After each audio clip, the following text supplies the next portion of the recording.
யூதர்களும் நசராக்களும் சேர்ந்திருக்கிற கூட்டணி இன்னைக்கு சிரியா அதுதான். இன்றைக்கு இருக்கிற மத்திய கிழக்கு நாடுகளிலே கொப்பளித்துக் கொண்டிருக்கிற இரத்த வாடைகளுக்கு பின்னாலே, பலஸ்தீனுடைய காசாவுக்கு பின்னாலே, அத்தனைக்கு பின்னாலேயும் அந்த ரெண்டு பேர் தான். அந்த ரெண்டு பேர் எவ்வளவு முரண்பாடானவன் தெரியுமா?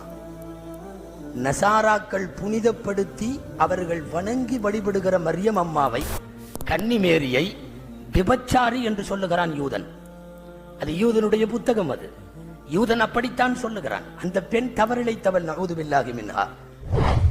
அப்போ தான் வணங்குகிற தாயை தரம் கெட்ட வார்த்தைகளால் அவள் ஒரு விலைமாது என்று பேசுகிற அந்த யூதனோடு இவர்களுக்கு கூட்டணி அமைகிறது. நேர் முரண்பாடானவன் எல்லாம் சேர்ந்து கொள்ளுகிற போது 99.9% ஒத்த கருத்துடைய முஸ்லிம் இயக்கங்கள் ஒன்று சேர முடியவில்லை என்பது எவ்வளவு பெரிய துரதிர்ஷ்டம்.